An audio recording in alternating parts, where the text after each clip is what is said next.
Good evening. Well, tonight I have, if I look at my notes, I think I have more questions than I do answers. So I invite your input and your questions and whatever you might have. Tonight I've chosen, my topic is the discipline of surrender. What in your mind is the definition of surrender? Maybe more than just the biblical definition, like what would you think Webster's is?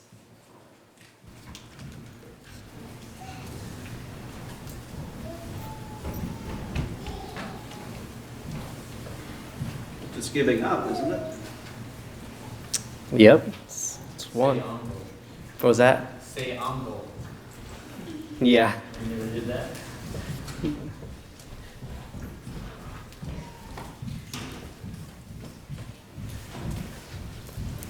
To yield to the power, control, or possession of another, to give oneself up in the power of another, especially as a prisoner.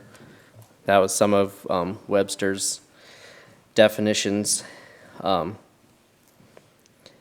you listen to my title, the discipline of surrender, you might wonder why I call it the discipline of surrender. Is surrender a once and done deal in our lives? No. Well, that was a pretty emphatic answer. That's correct. That's why I like the title, The Discipline of Surrender. It's not a once and done deal. We need to continually surrender our will to God. We need to make it a daily decision and a practice. And the definition of discipline is to train. So we need to train ourselves to live a life of surrender. The topic of surrender is kind of a paradox if we think about surrender in the way the world views surrender. So when there's two armies fighting and one army surrenders, do they have victory? We would say that the army that didn't surrender is the victorious one, the one that has victory. Well, surrender in our Christian lives brings victory. So it's different than the way the world views surrender. Is surrender an essential part of our Christian lives?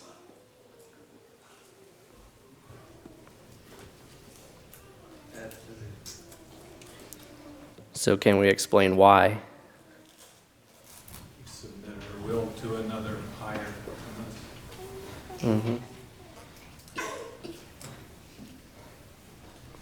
Doesn't it come first, when we accept God or Jesus into our lives? We surrender, we lay down our lives. Do you find surrendering easy?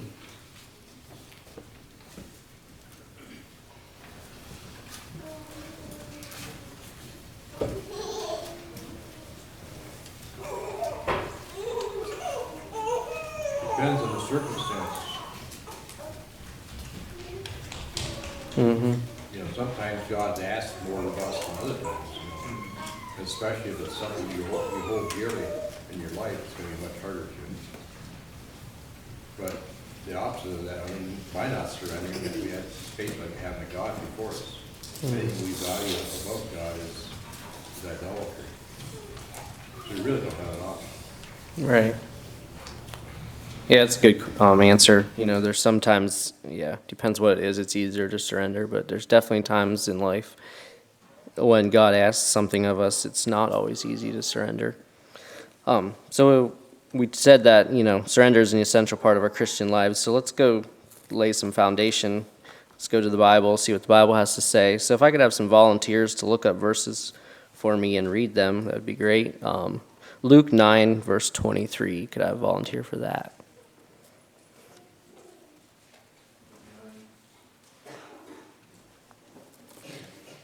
You can go ahead once you find it there. Luke 9:23. Yeah. And he said to them all, if any man will come after me, let him deny himself and take up his cross daily and follow me. Thank you. So a life of surrender is denying ourselves daily. Okay, let's go John 15:5. crucified. You can go ahead then when you find it. I am the vine, ye are the branches. He that abideth in me, and I in him, the same bringeth forth much fruit, for without me ye can do nothing. So without a life of surrender to God, we can do nothing. Galatians 2:20, verse 20 and 21.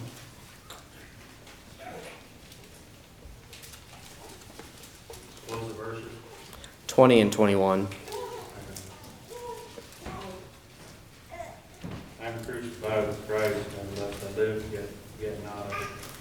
But Christ liveth in me, and the life which I now live in the flesh, I live by the faith of the Son of God, who loved me and gave himself for me. I do not frustrate the grace of God, for if righteousness come by the law, then Christ is dead in vain. Thank you. Life of surrender is we're crucified with Christ. Galatians 5, verse 24.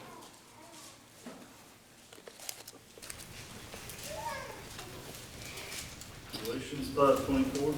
Yeah. They that are Christ have crucified the flesh with the affections and lusts. Thank you. Goes right along with that other one. Philippians 1:19 through 21.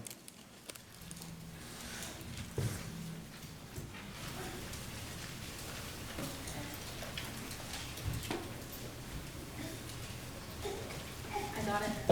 For I know that this shall turn to my salvation through the terms by the Spirit of Jesus Christ, according to my earnest expectation and my hope that in nothing I shall be ashamed.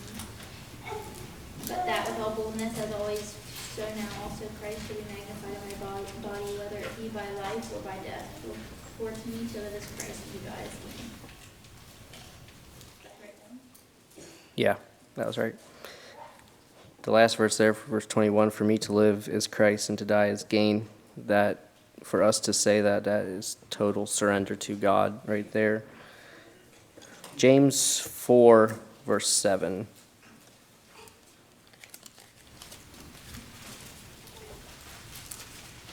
James 4:7. Submit yourselves therefore to God, resist the devil, he will flee from you. There talks about submit, and I thought about saying it earlier and I hadn't, but submission would go right along with surrender. It's a synonym of surrender would be submission, so submitting there. Another one yet, 1 Peter 5, 5 through 7.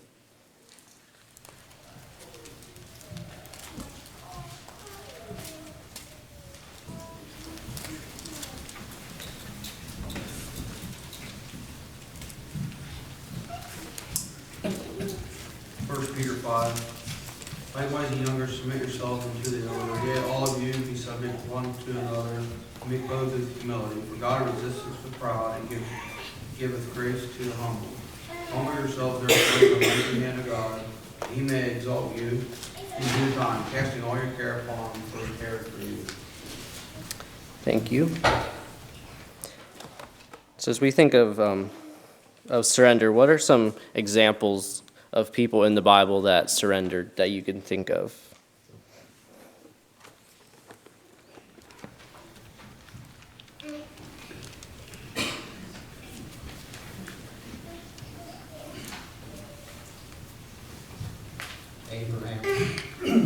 Abraham and Isaac was on the altar. Mm-hmm. Jesus Christ in the garden. That's the perfect example. Those are the first two I thought of. Anyone else have any others?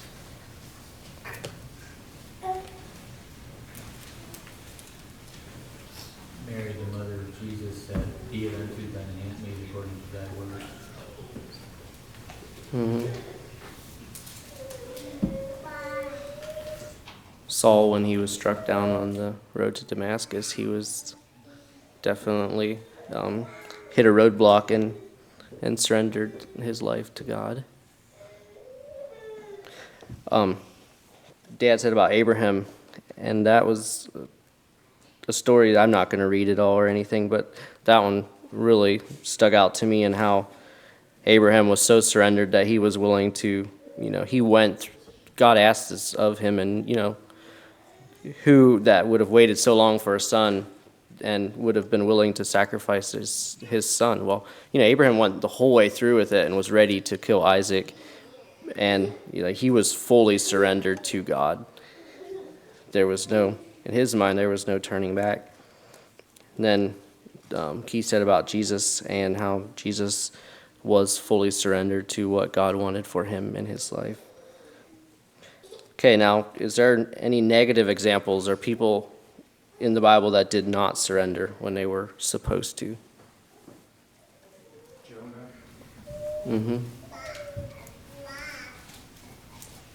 Saul in the Old Testament, he was supposed to utterly destroy the Amalekites.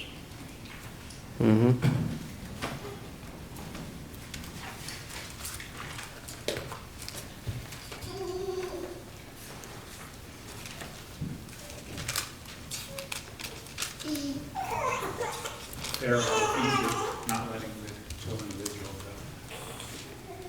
go. Right. That's one I hadn't thought of.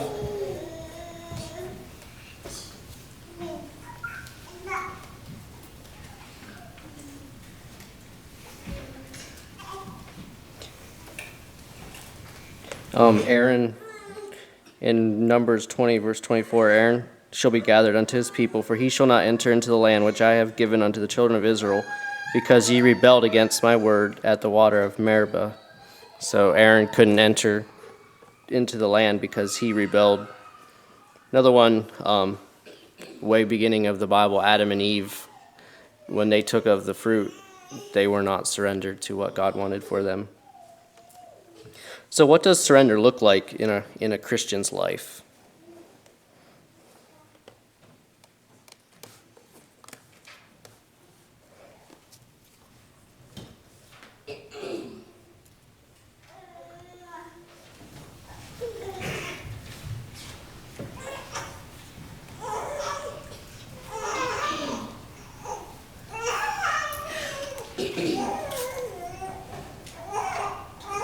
When you go back to Dave Miller's message about sitting in the presence of God, being calm, allowing God to work us over. Mm-hmm.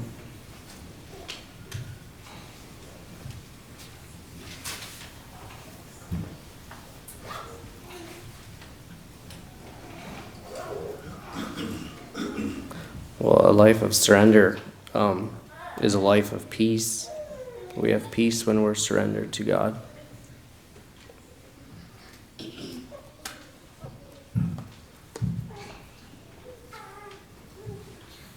I'm going to go to Isaiah 55, verse 8. For my thoughts are not your thoughts, neither are your ways my ways, saith the Lord. For as the heavens are higher than the earth, so are my ways higher than your ways, and my thoughts than your thoughts. If we acknowledge how much farther God sees than we do, how much higher His purposes are, ours in His submission. Allow God to work His will, because we trust that He knows better than we do.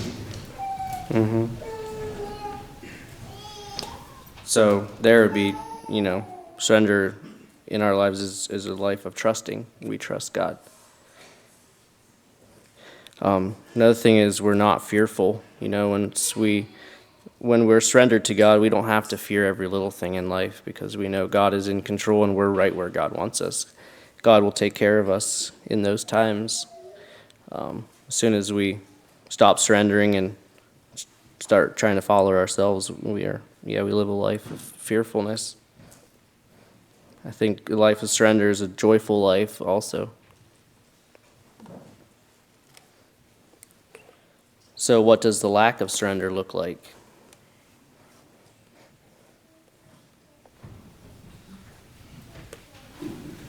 Manipulation and control. Mm-hmm.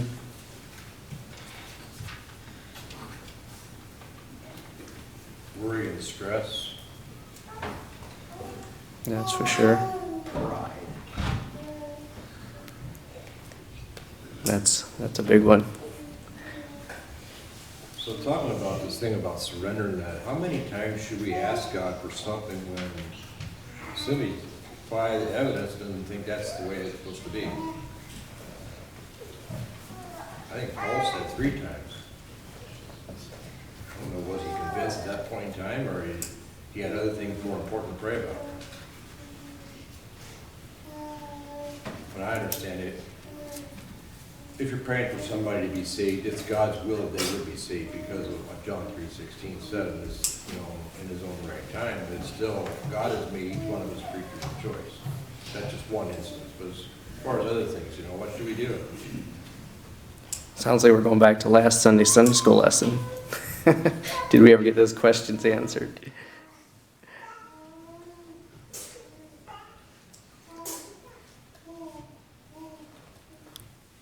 What's your thoughts? Are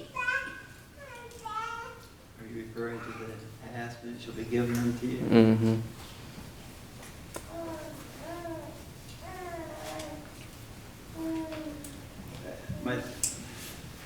It's something I've wrestled with a lot, because we can ask for things that are clearly within God's will, and it just seems nothing happens. It's just, in our humanity, we blame God for not doing what he said he would. But we need to allow God to be God and acknowledge that he sees things from a higher vantage. That's the only way we find rest. God may be working something else out. In a multitude of ways. God is very, very capable of getting more than 2 birds with the same stone. Maybe what we're praying for is God's will, but maybe he's also teaching us to be diligent in prayer. Maybe he's testing us to see how serious we are about this. How long are we going to keep praying for? Maybe we just need to allow God to be God. It's the only answer I ever came up with. If somebody has a better one, I'm all ears. So maybe sometimes along the way, God has something to teach us along the way to, yeah.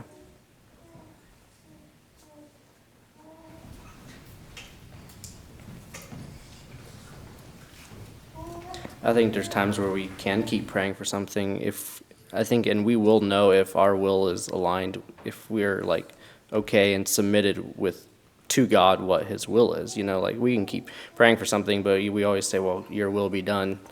And we have to mean it, not just say it. And then if we don't get what we're praying for, what's our response? That shows if we're truly submitted to God and surrender to what he wants for us. So if we're always coming to God, nagging him about something, and we're asking for selfish reasons, then we shouldn't keep coming and praying for that. But like Harold said, praying for someone's salvation, well, we know it's God's will that everyone would be saved. We know not everyone is saved, but that is God's will. So if we do pray for that, we know that that is God's will. In light of that, we have an example in the New Testament when this individual came to this person's house and he was ready, supposedly in bed or whatever, and she kept coming there and on that. So to get her off her back, get her off his back, he'll give the person what she wanted. Well, God isn't necessarily that way, but didn't Jesus bring it out as an example? Mm-hmm. That's maybe how we relate in our human nature, but God goes over far beyond that. Because God really knows our hearts. He surely knows that we want what we want, right? But maybe that's not what we should want. So since we're on that topic, a question I've had is, so does God give us sometimes what we ask for even though it wasn't his will? Because we were selfish and we kept asking, does he ever just give us what we asked for even though it wasn't the best plan for our lives? He did the children of Israel. He gave them a king. When he told them, this isn't really what's good for you. You see, you're asking for it now. Which I like to have that. Mhm. That was the Old Testament. I think that's so happening today. But if that happens, if we pray for something selfishly and God allows it, we will come to the point that we acknowledge that that wasn't good for us. And I think God will allow it to teach us a lesson. Mhm. And so when we are asking God for something, we better think seriously about it. And, make sure that it aligns with God's will before we just keep begging and begging for something. Because He might give it to us, but will it be for our best or for our good?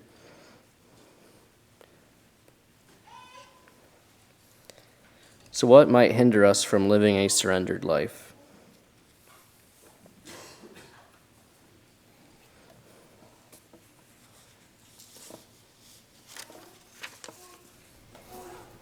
Short-sightedness. Mm-hmm. Care about the here and now. View of who God really is. Mm-hmm. Fear. It's been mentioned already, but I think probably one of the biggest is self. And that's correct. I have pride down and selfishness, and that has to do both with self. We want what we want.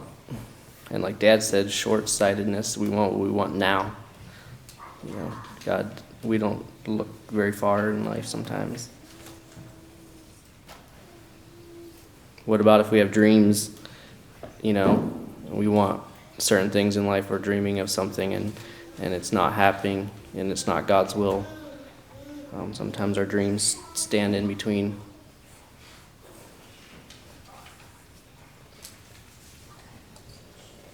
So does it work to surrender only part of our lives to God? If you want disaster, no, it doesn't. Then why do we try it? So,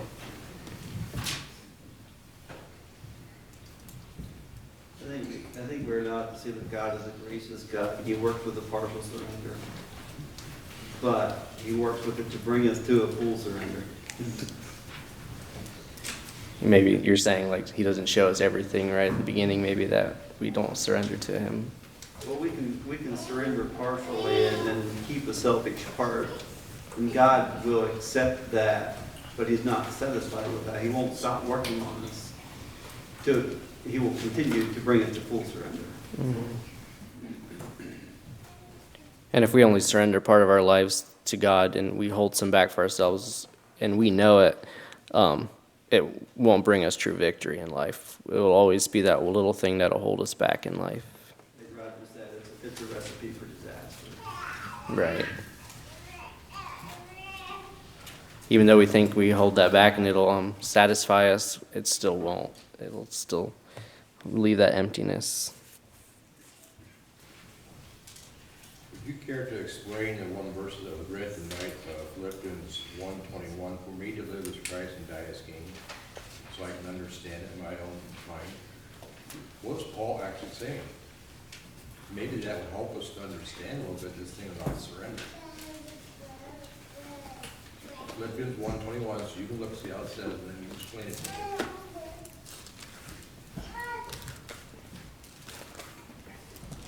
Is that dying physically, spiritually, or how do you make that application? We know various different times Paul's life was at stake, whether it was out there in the sea, or he was beaten and all that kind of thing. Back to the question.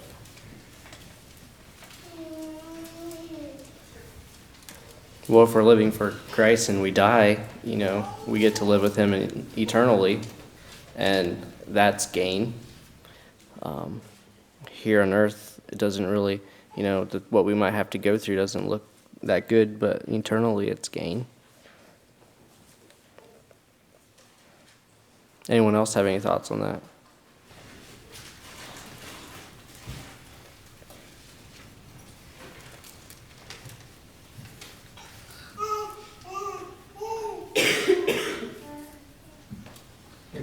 somebody that's at least 50 years old and look at it that way.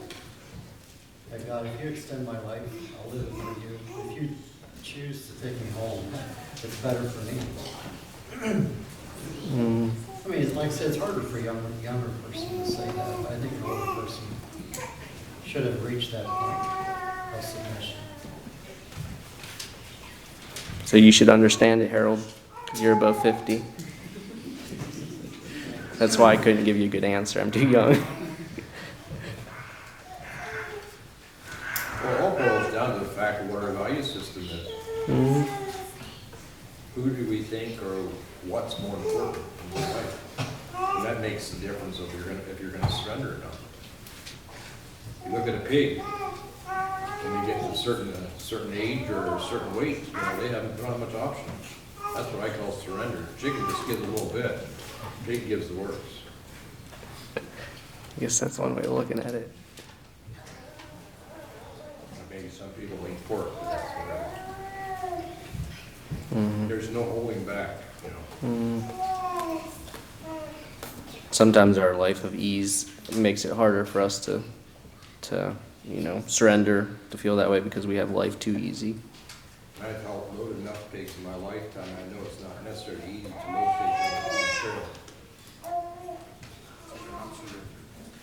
Well, they are. To a certain extent, you have the shockers in the works to get them on. You have noise too. But is that how God has to handle us? And wonder why there's not peace in our hearts when God has to prone us like that. Sometimes God I hope they don't feel like those shockers did that. The one who wrote those words, for me to live as Christ and die as gain, is Paul. And it's probably be hard pressed to find anybody else who lived it out as true as that statement was. As long as he had breath, it was for Christ's sake. In the prisons and the letters he wrote, preserved for us, he was all out. We can't exhaust the life of Paul in his living for Christ. And for him to die would have suited him just fine. I think that's why he went as a martyr. He could go and put that testimony. That's very true. Very good. Could we maybe look at that statement, for me to live as Christ and die as gain? Like he said, Paul was sold out. Was there something that Paul had done what he could? At this point in Paul's life when he wrote this, maybe we could assume that he didn't have a lot of, well, I should have done this or I should have done that doubts, because he did what he could. I mean, maybe that's partly why he said this. It wasn't looking back over his life, well, here I missed an opportunity. I should have went to Macedonia, I didn't go. I don't know. Letting my mind wander here.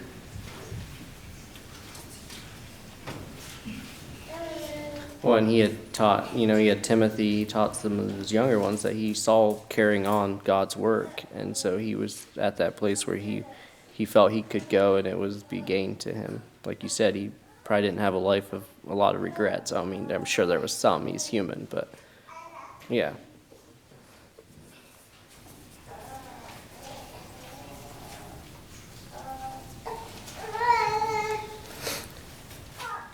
So what does or what might God call us to surrender to Him in life? And we've covered some things already, but like specific things more than just like our will or whatever.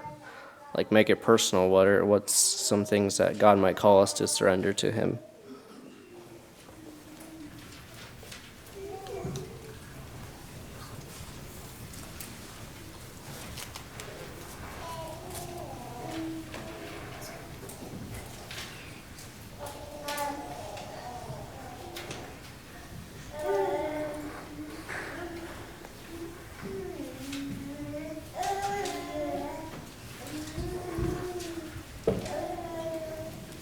I guess it don't have to be too specific, but Well, one of the things I believe is our talents. God has a purpose in giving us, whether you want to call them gifts or whatever, and it's supposed to be used for his glory. If we don't use it, you can say we simply have wasted what God has entrusted to us. When you look at the parable of the talents given out, you know what's going to happen. That way you don't use it, you take it away and give it to somebody else. And there's judgment poured out upon that individual who did not use it. So it's more than just saying, well, I don't feel like doing it. You know, there are things that are going to happen in life because of not doing what God wanted us to do. That's just one area. that's very good. And we as Mennonites are so humble that we shouldn't be doing things, right? We feel like somebody else can do it better, but that's not what God has told us to do. If God speaks to us to do something, we better do it. It's like a songwriter, you better do it, that's not how they go, you better do it, like Jonah. What happened to him? God knew that Jonah did not really want to go there, but he still used him anyhow, in spite of Jonah's indifferences. And the people of Nineveh, I believe, were saved in that light. Maybe not a word they were Christians, but they repented of evil, even in spite of Jonah's indifferences that he didn't really care about. And there's a reason why he didn't, because how the Ninevites handled, and the armies and that there, how they treated people.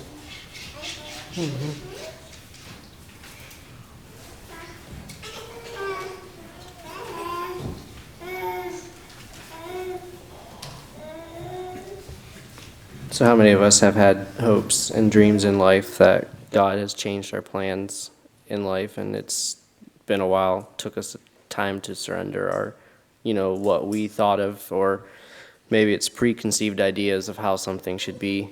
How often have we been called to give them up and to surrender to God, our desires, whatever we might want? Think about how surrender plays a role in our relationships with, our friends, our family, and everything. I think somebody that is surrendered is somebody that is a good friend, somebody that is always there for you and easy to get along with, a servant heart. Somebody that's truly surrendered and won't let all their opinions get in the way of friendships. That might be easier said than done, but so the world looks at surrender as weak. When we surrender, we're weak. Is that how it is in our Christian lives? Is it, or if we surrender, does that mean we're weak, or what does it mean? Depends what you surrender to. We can surrender to sin and then we're weak. I guess I was thinking of surrendering to God, but yeah, that's a very good point.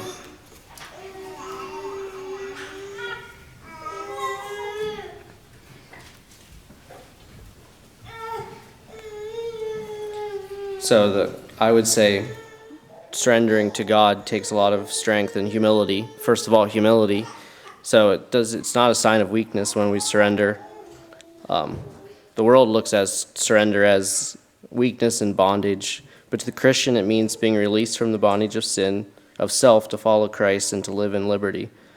Surrender is not about I can't or I won't or I have given up. It's not about defeat. It's all about trust. It's about allowing God to love us and feeling and knowing Him. The result is knowing that our God is trustworthy as Lord and guide for our lives.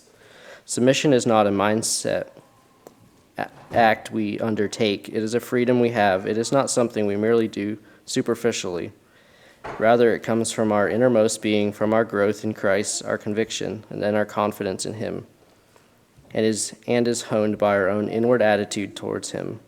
Submitting means we are yielding to the power and authority of our God. It is not a submission to a conqueror, and we are not willing captives. Rather, we submit to one who is superior, one who loves us ever so deeply, and who has our best in mind and in His hand. With this discipline of surrender, we need not fear our circumstances or what others may think. Our fears do not drive us. God and His precepts do. The only thing we should fear is sin and our reverting to the sinful nature as a driving force.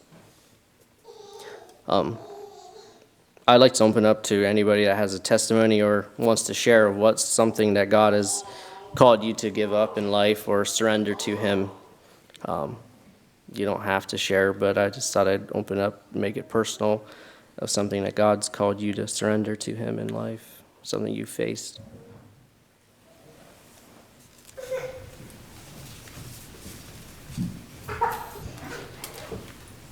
Might be a small thing, but I was never gonna work inside some shop or some factory anytime in my life. And he brought that upon me and forced me out of concrete construction and right in through the door where he wanted me to go. That's where I still am, and I guess I feel I had to surrender a lot of dreams. You might say it's a small thing, but it's a very real thing. You know, it's everyone's personal life. Whenever I think of surrender, my mind just goes to Jesus in the Garden of Gethsemane.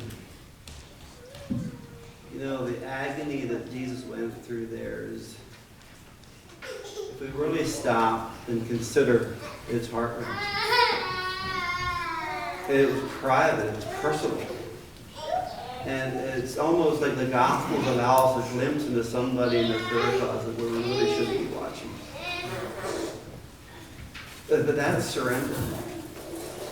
And I think probably most of us, or maybe I'm assuming that some of us have those moments. They're deeply personal. And it's agonizing. And God is still working on an area in my life I'm not prepared to share. But sometimes giving up our will causes deep pain. But we have somebody that went before us and showed us the way. And gives us a glimpse of the peace that comes from this. So if you're in that, just look to Jesus for both example and grace. He provides both for us.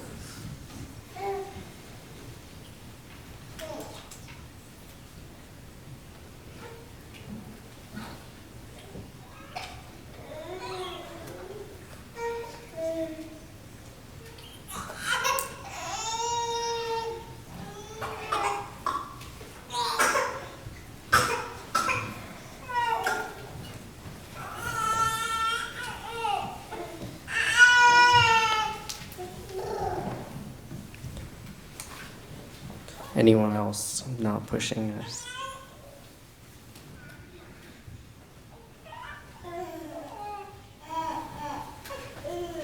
I guess where this topic was kind of born out of is, you know, I had a lot to learn in life, and God has taught me a lot in life about surrendering, and it hasn't always been easy and stuff, and, you know, there's many days when it took continual surrender, when things, you know, maybe weren't going as we thought they could, or, you know, we had a lot of positive, you know, news, and then God would we'd look at it as step backs in life, and, you know, there was days where, and it wasn't just one time that we had to pray and surrender our will to God, but it was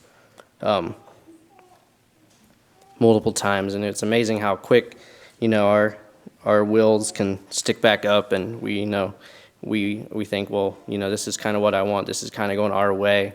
Well, how often, and then something changes a little bit, and we realize that, you know, we're not in control, and what we need to realign our will with God's will, and the peace that comes when we fully surrender everything to God in our full situation or whatever we're facing in life. You know, it's just amazing the peace you feel right away. And when we truly surrender, it's not easy, and it takes time and stuff, but it is well worth surrendering to God. And God has showed me a lot in that area, and I had a lot to learn, that's for sure. So take this to heart. Jesus never asked anyone to do anything without enabling them with the power to do it. Let this be your encouraging motive. Cast your anxiety, fears, trepidations, stress, and difficulties upon him. All of our cares are to be surrendered to our Lord, not some, not a little, not almost all, but all of our cares, all that we have held in the past, the present, and what will be in the future. 2 quotes before I close here.